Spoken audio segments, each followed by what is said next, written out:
Hi friends, Krista here. Thanks for stopping by Books and Jams. It is time today to talk about all of the books that I read in the month of April. And let me tell you, April was a fantastic reading month. Oh my word, it was such a good reading month. And I want to spend the majority of my time talking about the books that I loved, which I'm saving for the end. So I'm going to go through this first portion of the video rather quickly. I'll still tell you what I thought about some of these, but I'm not going to spend a lot of time on them because I have I have 5 books going into my favorites basket. If you don't know, I keep a basket. Every month, some of my favorite books go in there. And at the end of the year, that's kind of where I look first when I'm building what were the best books of my reading year. I have 5 from April that I absolutely loved. So let's get to those ones in a minute. I had one DNF this month, The Book Swap by Tessa Bickers. Not really sure if it was just a timing thing or if I was bored or I didn't like the main characters. This should have been a book that I loved. 2 people, 1 little free library. I didn't really care for either of the main characters, and it was a DNF. A book that I did enjoy, I started this in March, I think, World of Wonders by Amy.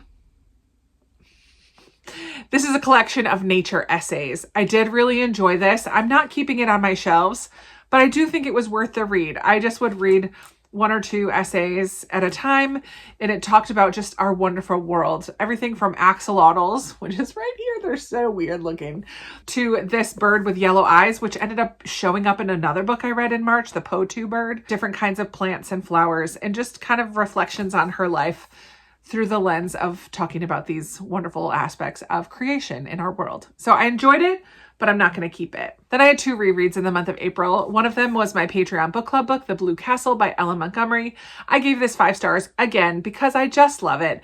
Ella Montgomery has a way of writing stories that just connects with me. And I know it's not for everybody, but this is one of her very few, I think only 2 adult novels. And in it we follow Valency, who is very much oppressed and emotionally abused by her family. They're the worst. Almost characters of real people, but the way that they treat her is horrible. She gets a letter in the mail one day with some news that kind of changes everything, and she decides she's going to start living life, and she's not going to care what people think. And she starts speaking in her mind and speaking what she really feels and really believes, and gets herself out of Dodge, finds bravery within herself to change her outcome. It's lovely. It's heartwarming. There's a beautiful little romance in here. It's set in the 1920s, so it is a little old in some ways, but I just love it. I just love it. It's one of my favorite Ella Montgomery books. I also reread Edenbrook by Julianne Donaldson. I was hoping to get to both of her books, but regardless, I just read this one. I also really liked this one as much as I did the first time. It's not a perfect book, but I just got so much enjoyment out of it. We follow Marianne, who is going to this house party at an estate to kind of help her sister snag the guy of her dreams. And along the way, she gets accosted along the road. She meets up with this highwayman. It's a little bit of an enemies to lovers romance story set in a big sprawling country estate. I loved it. Then I read 2 books on my Kindle because I was in the mood after reading this one. The 2 books that I picked up on my Kindle are also Regency romances. The first one is Rescuing Lord Inglewood by Sally Britton. The main character of this one, Esther, was not my favorite. I feel like she was really hung up on being left out of things when she was younger by her brother and his friends. She's much younger than them, and that's kind of like a natural thing that happens. The older siblings never want to play with the younger one, but this really was a theme, it was really like harped upon all the way through the book. So that did get a little bit old. She gets in kind of 2 different compromising situations with Silas, who's one of her brother's best friends, and he does agree to marry her to protect her reputation, and there's a romance that blossoms between the 2 of them. Again, I didn't love this one, but it was a sweet story, and I flew through it on my Kindle, and I'm glad that I read it. In the long run, it was just an enjoyable, but ultimately not that memorable read. The other Regency romance that I read was called The Rules of Matchmaking. This one is by Rebecca Connolly, and I enjoyed this one a little more. I gave it 4 stars. It's probably a 3.5, but I thought this was sweet. We follow 2 people who are kind of anti-marriage. So we have Jane, who has had a couple seasons and has not found a love match. And we also follow Simon. Well, Simon and Jane both have an elderly aunt that they take care of, and these aunts bring them along to this house party. Simon and Jane see their friends having an awkward time of it in their relationship, but they know that these two friends of theirs would be perfect for each other. So Simon and Jane team up to help their friends make a connection. And of course, along the way, fall in love with each other. So it was super sweet. I thought this was a lot of fun, and I enjoyed reading yet another Regency romance. Another one that I picked up just for fun that I thought was a good time was Positively Penelope by Pepper Basham. I picked this up for the Read Happy Readathon. It fulfilled one of the squares for me. And it's a sequel to Authentically Izzy. And it follows another one of Izzy's siblings, Penelope. Penelope goes to the Isle of Skye. Is that where they are? Sorry if the lighting or anything changed. I just had to delete a ton of stuff off of my phone because my storage was full. It's time for me to go through and really go through and take some more stuff off. But I think I was talking about Positively Penelope. I read this one by Pepper Basham. It's a sequel. We follow another sister in this family. She also goes to Scotland to work at a community theater. It was super cute. I really enjoyed that one. Then we have 5 mysteries that I read this month. 4 of them are a part of a series. Actually, I think the 5th one is a part of a series as well. So I read the 5th book, I believe, in the Shady Hollow series, Summer's End. This one doesn't take place quite in Shady Hollow. Vera, our Fox reporter, amateur sleuth, is a chaperone for the kids' trip to Summer's End. And a mystery happens while there, and Vera and her friend, the Raven bookstore owner, Lenore, get involved in helping to solve the mystery. Enjoy that series so much. They're so good. And then I read 2 books in the Secret Book and Scone Society series by Ellery Adams. I had to read Ink and Shadows for my Flip and Roll TBR, and then I enjoyed being with this group of friends so much that I went ahead and read The Vanishing Type. Ink and Shadows kind of takes place during Halloween time. People in town are not very thrilled about her window display that she puts up, and there's some damage that happens, and then 2 people that are new to town end up dying. This group of friends that is at the center of this series helps solve that mystery. And then in The Vanishing Type, somebody comes to the bookstore owner, Nora, to talk about a proposal that he wants to make for his girlfriend. And Nora gets involved. But in the meantime, Nora realizes that all of her copies of the Scarlet Letter have been destroyed in a certain way. And so there's a mystery going on about what happened there. And her friend is named Hester, and the main character in the Scarlet Letter is Hester. So is there a connection between these 2 things? We don't know. Well, I do now because I read the book, but that's what's going on in that one. Then I read the 4th book in the Maisie Dobbs series, Messenger of Truth. This was not my favorite of her books, and I actually think this might be a reread. It felt like, as I was reading it, like it was deja vu for me. So I may have already read this one, but in this one, an artist is setting up his display in the museum when he is found dead at the bottom of the scaffolding before the art gets hung on the wall. He's kind of getting it ready. And the art he now produces is always a bit controversial. So there are a number of people who could have wanted him dead, but it looks like an accident. The police said it was an accident, but the sister of the guy who died comes to Maisie and says, I just have this gut feeling that it was not an accident. Can you please help me figure this out? And so Maisie helps her.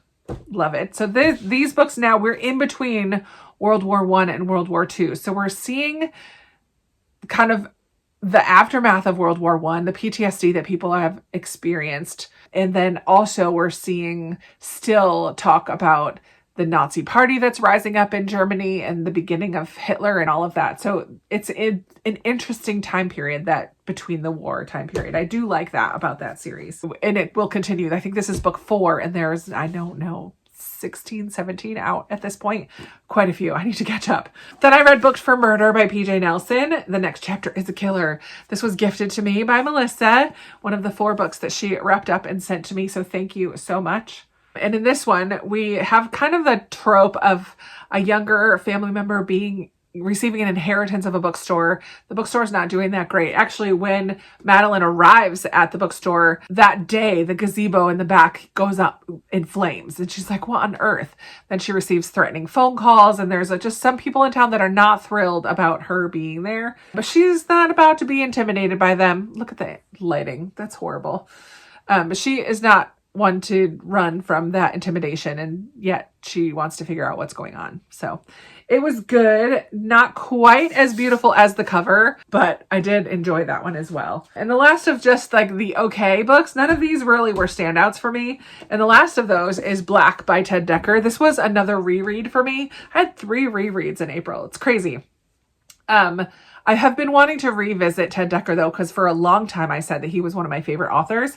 I don't know that I can say that anymore because it's been so long since I've read his books. So I wanted to revisit some of them. And so Black is the first one that I went back to, and it was not as impactful maybe as the first time I read it. We follow a dude named Thomas Hunter who kind of gets caught up in this craziness that he's not really sure what's going on at first. He gets shot at, people are coming after him, but when he is asleep or knocked out, he wakes up in this other reality. This other reality is more of a fantasy type world. There's connections in this fantasy world to the present day. And he has to decide which one is real or not, because they both feel so real when he's in them. So he finally just decides that they're both real, and what can he learn about one from the other, etc., etc. Very fast paced, very high intensity, and the light is getting worse, not better. Holy moly, I should have checked my storage beforehand. If I just sit back a little bit. Okay, it's a little bit of a different angle, but I can sit back in my chair and be above where the light is wonky. It's just all on my shirt here. We are at the 5 books now that are going in my favorites basket. I loved all of these. First up is another series book, Every Hour Till Then by Gabrielle Meyer. This is book 5 in the Timeless series. I am working my way through all of these and I love them.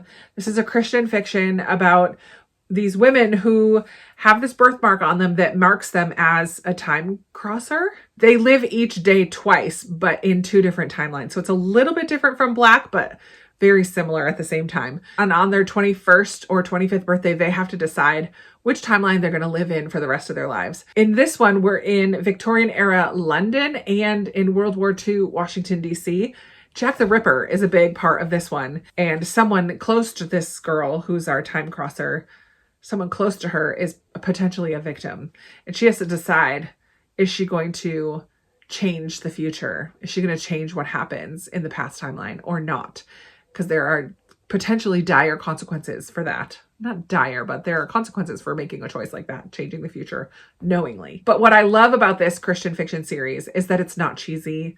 It is not preachy, or it definitely talks about faith. It definitely talks about her relationship with God, but it feels so realistic. Like the conversations that she's having with her family or with God himself, like those conversations feel realistic for this kind of a story. Even though the story itself is not technically realistic, I appreciate that the dialogue and the prayers and the faith feels very real.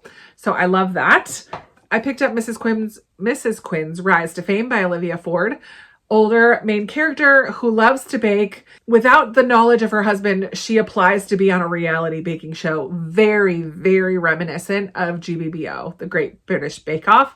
Lots of similarities from the hosts to the judges to the way things are run. It felt very much like GBBO, which I love. So I was totally here for it. But the thing is, she kept all of this from her husband and she keeps advancing in the show. Eventually, she's going to have to tell him what she's doing because she's missing out on things with her family. She's acting weird about stuff and she just hasn't told him. I don't know why she hasn't told him, but she hasn't. Well, I do know. And this brings up the one other thing that she hasn't told her husband about. I love that it's an older couple with a strong marriage, still working through things though. I loved Mrs. Quinn. I loved her husband. I loved this book. It was delightfully heartwarming. I read this on my drive up to New York when I went to go visit my mom. It was so, so good. 2 books that I read that are going in my favorites basket, but I'm not going to tell you too much about them because they are 5-star predictions for me, which I thought I would have done by the beginning of April. And here we are now in May. I have 1 left to read from that list. I had picked 4. Long March Home by Marcus Brotherton and Tosca Lee follows 3 young men who sign up to go to war and are sent to the Philippines during World War II in the Bataan Death March. And we follow these friendships and what they had to experience when the Japanese army attacks the Philippines. Whew! was a doozy. Some very difficult scenes in there of torture, and it was heartbreaking. I definitely cried a couple times. And then the third 5-star prediction book that I read was The Quiet Librarian by Alan Eskins. He wrote The Life We Bury, which I read because of Lindsay and Lindsay's Little Library, and loved that one. And this one was super interesting as well. This one takes place during the Bosnian War and present day. And we follow this woman who is a librarian, very unassuming. And we kind of learn as the story goes on that she might not be quite what she seems. But we also get stories from the conflict in Bosnia between the Serbs and the Bosnians.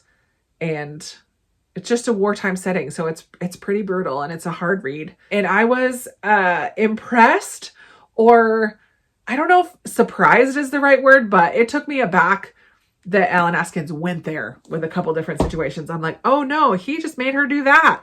Wow. He's not holding back. So that one was also very good, but you'll have to wait to see my final rating when I do my wrap up. I have one more to read.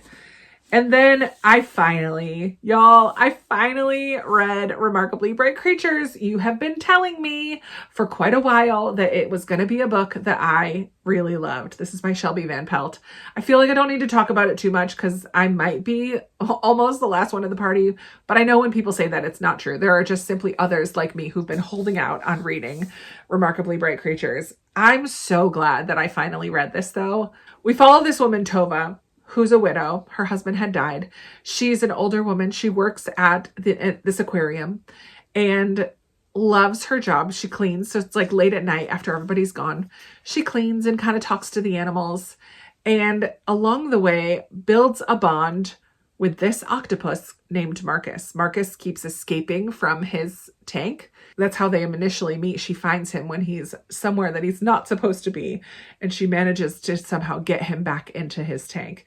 But they kind of build this bond, and we do get the perspective of Marcus, which is really cool. The audiobook for this is fantastic. The sun is going down, and so the light is going up. Oh my word, this is ridiculous. But yeah, I absolutely loved this. Easy 5-star read. I love that it deals with grief.